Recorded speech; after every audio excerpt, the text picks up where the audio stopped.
Welcome, my friends, to Winsloe United Church on beautiful Prince Edward Island. Thanks so much for tuning in and making us part of your worship experience for this week. Now, folks, have you ever heard the expression, he's getting his just desserts? Well, I have. But I want to ask you this. What about the people that helped you get those just desserts? Do they get anything? Do they get part of that dessert? And if so, how much? How much of that piece of pie or cake should they get? Well, folks, that's what we're going to be talking about today. And so, I'm here and you're here. So, let's go praise the Lord. Folks, our lectionary reading comes from the book of Matthew. Matthew 10, verses 40 to the end of the chapter. Now this is a chapter where Jesus is selecting his disciples and he's getting them ready to go out on the road and preach the good news. This is a bit of advice that he gives them about the reward that they will receive, but also the reward that the people who listen to them will get. And I just wanted you to think about that when we're thinking about getting just desserts and your contribution to a greater cause. Anyone who welcomes you welcomes me, and anyone who welcomes me welcomes the one who sent me. Whoever welcomes a prophet as a prophet will receive a prophet's reward, and whoever welcomes a righteous person as a righteous person will receive a righteous person's reward. And if anyone gives even a cup of cold water to one of these little ones who is my disciple, truly I tell you, that person will certainly not lose their reward.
Tom lay down in his bed, sobbing with all the grief and despair that a 5-year-old boy can muster. Every once in a while he would look up from his tear-stained pillow at his closed bedroom door, and then he'd start to cry all over again. This shouldn't be happening, he thought. This shouldn't be happening. Today was supposed to be his special day, and now it's ruined. And worst of all, he didn't do anything wrong. Mom and Dad, they are the ones who are being mean and completely unfair. You see, today was Tommy's 5th birthday. Now, all birthdays are special, especially when you're Tommy's age. But this one was extra special. You see, Tommy was turning 5. And that meant he was going to school in the fall. So everybody that he loved and cared about were coming to this birthday. Of course, his mom and dad were there, but also all 4 of his grandparents. Lisa, his babysitter, his best friend Billy from across the road, and his Aunt Sarah and her son, baby Landon. Now, as the day came closer, Tommy could hardly contain himself. It was like the day could never arrive fast enough. And then, it did. Billy was the first one there, and then came Grammy and Grampy Campbell, Lisa and her boyfriend, Aunt Sarah, and of course, baby Landon, and finally, Nanny and Poppy Pete.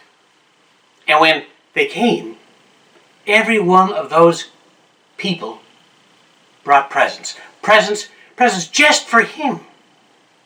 They all brought presents, but Nanny and Poppy Pete, they brought something else as well. When Poppy Pete came in, he was carrying a big rectangular box. Tommy rushed over to see what was in it, and when he looked inside, he saw a big chocolate cake with yellow frosting. And on that cake was a school bus. And when he looked even closer, it looked like there was a little boy waiting to get in. "Look what I made you," said Nanny. "That little boy is you, Tommy, and you're waiting to get on the bus to take you to school. And look, you can even eat the school bus." Well, Tommy giggled and ran back into the living room with his guests. Soon Dad called everyone to the dinner table, and Mom brought out a pepperoni and cheese pizza, Tommy's favorite.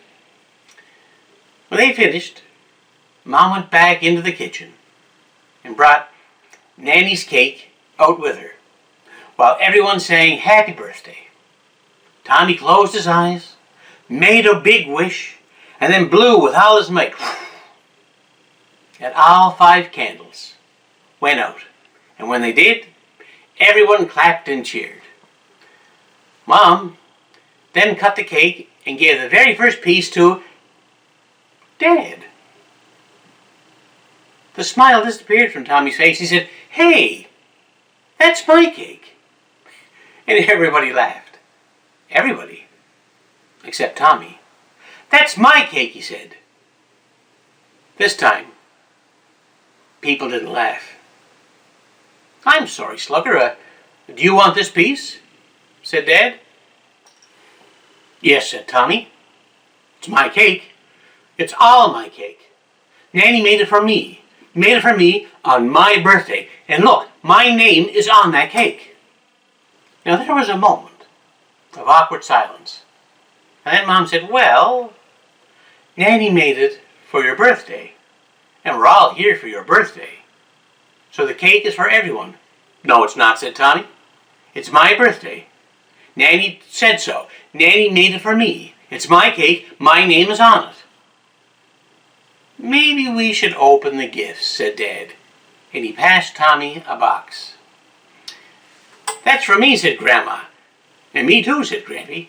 Well, Tommy, he ripped off the bow and he ripped the paper up to find a brand new baseball and glove. "Wow! Thanks, Grampy. Thanks, Granny. That's just what I wanted." "Lucky," said Billy. "Well, here's another one, Slugger," said Dad, and he handed Tommy another present. Now, Tommy happily opened up present after present until he saw Billy holding his brand new glove. "Hey, Billy, put that down. That's mine." Well, everyone turned and looked at Billy, who flushed red with the sudden attention. Thomas James Campbell apologized to Billy this instant. He wasn't doing anything wrong. He was just admiring your glove. "But it's mine. It's mine, and he was touching it without my permission." Then Tommy's eyes widened in horror. "Baby Landon, Stop! In all the confusion, baby Landon had grabbed the school bus off the cake and was eating it. Tommy ran over and he grabbed the half-eaten bus from baby Landon, and baby Landon began to cry. And then Tommy's mom said, "Tommy, go to your room." "But Mom, baby Landon was eating my cake." "Thomas James Campbell, you go to your room right this instant." Well, Tommy knew that whenever his mom used all three of his names, that she meant business. So he ran to his room and shut the door. Tommy lay in his bed, sobbing with all the despair and grief that a 5-year-old could muster. And every once in a while, he would look up from his tear-stained pillow at the closed bedroom door and start to cry all over again. This shouldn't be happening, he thought. Today was my special day, and now it's ruined. And worst of all, it's not my fault, he said to himself. I didn't do anything wrong. It's Mom and Dad. Mom and Dad, they're the ones who are being mean and unfair. Well, after a little while, Mom opened up the door and came in. She doesn't have her mad face on. You see, Tommy could handle the mad face, but not this time. Mommy had her sad face on, and that's something that Tommy couldn't stand. And he hid his head under the pillow and wouldn't look. Well, Mom sits down on his bed and rubs his back. "So, have you calmed down a bit?" And Tommy nodded underneath his pillow. "Can you tell me what all that was about?" Well, Tommy takes his head from underneath the pillow and he looks up at Mom. He says, "Mom, it's my birthday. Nanny made that cake for me. She told me that she made it for me. For my birthday. Mine. My name is even on it. And everybody else was eating it. And nobody asked my permission." "Well, Tommy," said Mom, "it may be your birthday, but it's not just your special day. You see, this is a special day for everyone here." "Really?" asked Tommy. "Why is that?" "Because we all played a part in helping you to become the special little boy that you are. Without Nanny and Poppy Pete, I never would have been born. And without Granny and Granny Campbell, Daddy, he never would have been born. And without us, you never would have been born. Without Lisa, who would look after you when we're busy? And who would let you eat 2 cookies before bedtime? Yes, I know, Mom knows everything. And without Aunt Sarah, who would take you to the library or to the park on Saturdays? Without Billy, who would you play catch with? You know, out in the backyard, or have sleepovers with? And even baby Landon. You know, you are the one that he looks for whenever he comes over. And you're the one who plays with him. And you're the one who can make him laugh the loudest. Everyone here played a part in making you the special little boy that you are today. And that's why it's a special day for everyone here. And that's why we're all here celebrating. And that's why that birthday cake, well, it might have your name on it. It might have been made for your birthday, but it's for everyone here. We all deserve a special treat for the great job that we did." Well, Tommy smiled and Mom wiped away any remaining tears from his eyes. Then they both went back out to the living room, where they all shared the birthday cake made for Tommy. Now, folks, that brings us to our Bible passage for today. And Bella, can you read it for us again? Anyone who welcomes you welcomes me, and anyone who welcomes me welcomes the one who sent me.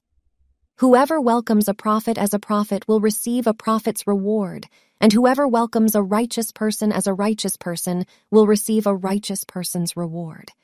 And if anyone gives even a cup of cold water to one of these little ones who is my disciple, truly I tell you, that person will certainly not lose their reward. Now, folks, when Jesus said this, he was using a way of speaking which the Jews regularly used. You see, the Jewish people always felt that to receive a person's messenger was the same as to receive the person himself. So, to welcome with love the messenger of a friend was the same as welcoming the friend as if he was there himself. So, if your brother's 25-year-old daughter were to show up at your door for a visit, you haven't seen her, perhaps since she was 5, you treat her with the same love and respect as if your brother had shown up himself. Now, folks, this shows both love and respect to your niece, but also shows love and respect to your brother. And even though, you might not have that deep relationship with your niece that you have with your brother, she benefits because of your deep and familiar relationship with your brother. Jesus takes this concept and extends it by saying that if a man is a true man of God, to receive him is to receive the God who sent him. And folks, I really hope you keep that in mind, whenever I come to visit, especially if it's supper time, or more importantly, dessert time. Now, Jesus goes on and he sets out 4 links in the chain of salvation. 4 links in the chain of salvation, and here's what they are. The first link is God. There is a God out there, my friends. There is a God out there who loves us so much that he devised a plan and set it in motion to save us from death and oblivion. It's from God the Father that the whole process of salvation began. The second link is Jesus Christ himself. He is the one who brought the message to men. Like John 3:16 says, "For God so loved the world that he gave his only begotten Son, that whosoever believeth in him should not perish, but have everlasting life." The third link in the chain of salvation is the human messenger. Now, in this passage, Jesus calls that person the prophet, but, in reality, in our day, it could mean a minister. A minister who preaches the good news on a Sunday. Or it could be the Sunday school teacher who is giving our children their very first experience of God. It could be a person who sets a godly example, like Mother Teresa, or an ordinary person from your community who regularly helps out at the food bank because that is their way of loving their neighbor as themselves. And finally, the fourth link in that chain of salvation is the believer who welcomes the messenger and God's message into his life and into his soul. Remember John 3:16? Not everyone is saved, only those who believe in him. But the best part of this message, the very best part of this passage comes when Jesus says, "Whoever welcomes a prophet as a prophet will receive a prophet's reward. And whoever welcomes a righteous person as a righteous person will receive a righteous person's reward." What Jesus is telling us here is that it doesn't matter where on the chain you are. We all receive the same reward. Just like everyone at Tommy's birthday, we all get the same reward. God the Father came up with the plan, put it into motion, and he suffered as his Son died on the cross. Jesus, he left paradise. He left his home in heaven to come to earth. Teach us about God. Show us God's love. Preach the good news, and to suffer. And to suffer on the cross. And to die a horrible death because of our sins. The disciples, they changed their entire lives. They left everything that they knew behind them. They left their family, they left their jobs, everything they knew, to go out and to preach the good news. You know what, folks? With the exception of John, every one of them died horrible deaths. They did all the heavy lifting. And yet we, as part of the chain, we as believers, we all get the reward that they offer. Even though I doubt anyone who's listening to me here today will live the kind of life that one of the disciples lived. We all receive the same reward as those disciples. A home in heaven. God the Father built the house. Jesus Christ repaired it. The disciples and the prophets, they showed us the way. Yet we who believe and follow, we receive the same reward. Just like everyone at Tommy's birthday. We all get a piece of the pie. Or cake, as you will. Now, folks, in my books, there is no greater preacher than Billy Graham. He moved millions in his crusades, and listening to his sermons inspires me, moves me, brings me to tears sometimes, even today. He brought millions to Christ, and because of technology, he still does. And yet, my friends, he didn't do it alone. Everybody remembers Billy, but does anyone know all the people who helped him do his crusades? When greatness is measured in the sight of God, it will be seen again and again that the man who greatly moved the world was entirely dependent on someone who, as far as the world is concerned, remained unknown. Even the greatest preacher in the world needs to have breakfast. The greatest preacher in the world needs to have his suit pressed, his collar nicely done, his clothes attended to. All those who help a great preacher be a great preacher will get the same reward as that great preacher.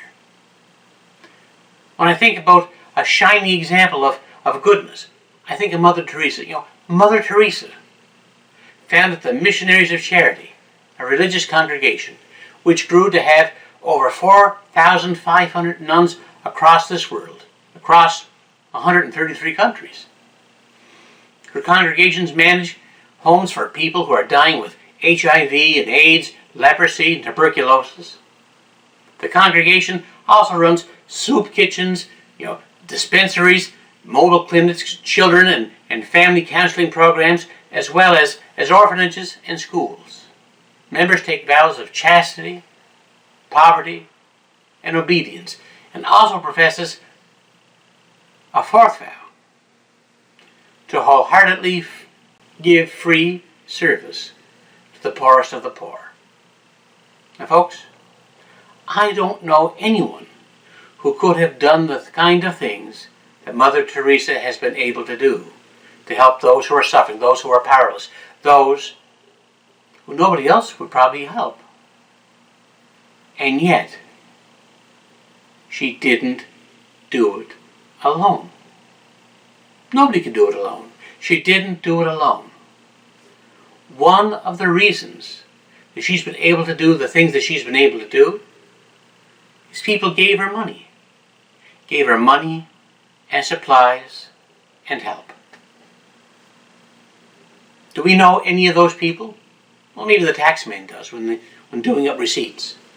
But nobody does. People all know her, but no one knows the people behind the scenes that help distribute and to organize and to live and who donate. We cannot all be shining examples of goodness. We cannot all stand out in the world as being righteous. But when you help a good person be a good person, you get the same reward as that good person. That's the eyes of God. Now, folks, if you listen to me for a little bit, you will know the woman I call Mrs. Croft. Mrs. Croft was my Cub Scout leader. She was the one that encouraged me to come to church for the very first time. And when I did, she got me into Sunday school, she got me into the church's boys' choir, and then she got me doing plays for the church for fundraisers. Without her, I don't know if I would ever have gone to church. And without her, my life would be very, very different than it is today. Now, folks, I think she's a great person. Nobody else ever heard of her, but I did. And I think she's a great person. But you know what? She didn't do it alone. She had a whole infrastructure of the church behind her. She had people who brought their kids to Sunday school. She had people that helped her teach. People that would take us for rides to go to this activity or that activity. We had people who played the piano and organ for us. She had all kinds of help. She might be the one that I remember, but there's all kinds of people that helped her be the kind of person that she was. And folks, not every one of us can be the kind of teacher that she was, the teacher of children. Some of us have different attributes or patience or skills. But there are things that we can do.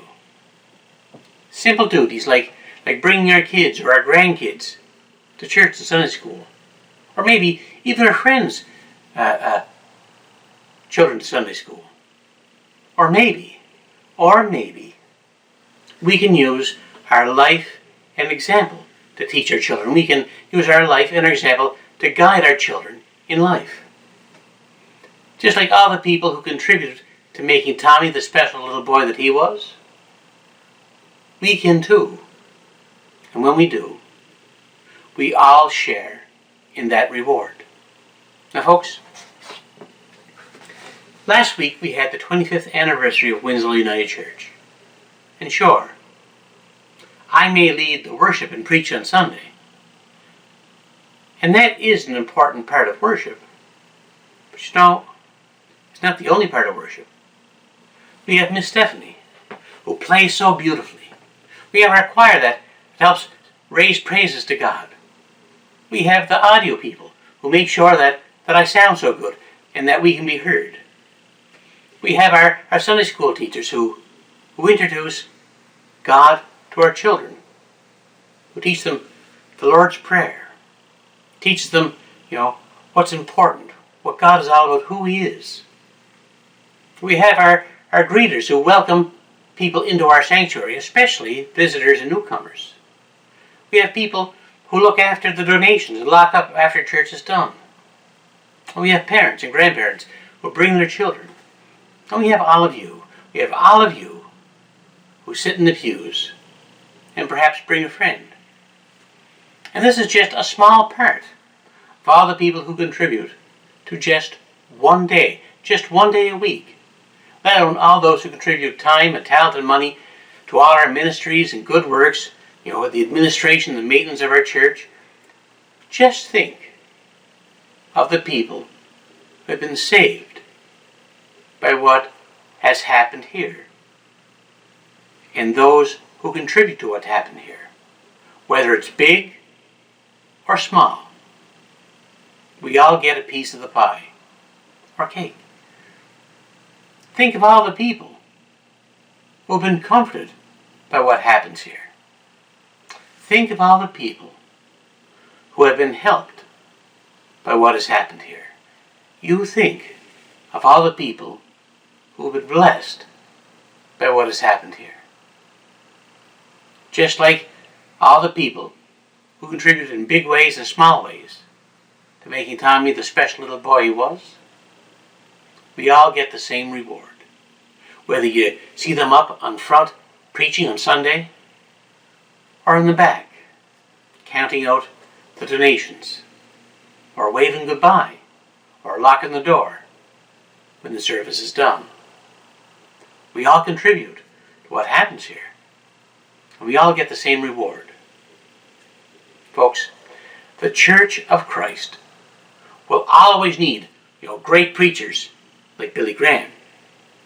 It will always need their great, shining examples of sainthood, like Mother Teresa. They all will need great teachers. But the Church of Christ will also always need those who, in their homes, hospitality is shown. On those whose hands hold service for others. And on those whose hearts the caring and the compassion of Christ is extended. We are all part of the body of Christ. And whether we're the little toe or the brain, we all contribute to the good news, salvation, and the kingdom of God. One day, when you get to heaven, you will meet someone there who comes up to you and says, because of something that you did for your church, I'm here. And a reward will be given. And folks, I don't know if there'll be cake at that time. But what I do know is what a day of rejoicing that will be, to which I can only say, thanks be to God, and amen.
Well, my friends, we've pretty much come to the end of our time here together, and I want to thank you. I want to thank you for tuning in and making us part of your worship experience for this week. Now, folks, I don't know about you, but when I was young, I dreamed of growing up and becoming someone great. Maybe a movie star or an astronaut or even a superhero. That was always my dream. But you know what? I'm not an action star. I'm not an astronaut. And I might wear tights, but that's only because I'm overweight. I never became famous at all. But listen to what our Bible passage had to say to you today. Whoever welcomes a righteous person as a righteous person will receive a righteous person's reward.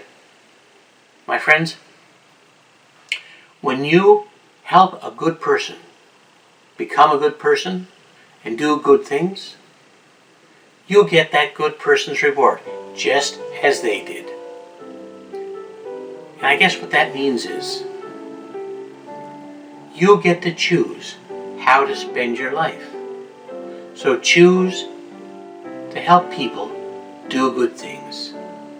Choose to help bring people closer to God and closer to salvation. Choose to love your neighbor as you love yourself. No matter what happens to them, if they're elevated and become famous, well then guess what? In the eyes of God, all the good works that they end up doing, are attributable to you. And just like Tommy and his family, we all get a piece of that cake. Now folks, if you're wondering where you can go to help find good people, or to help good people to become good people, or help good people to do good things, where do you go for that? Well, one place is church. So my friends, if you've never been to church before, or you haven't been to church for a long time, please consider this to be your personal invitation to come right here to Winsloe United Church. Get to know God. Get to know His family. Start helping out. Start helping good people do good things in your community. So my friends, until we meet again, and we shall meet again, you stay safe, and may God bless you richly. Amen.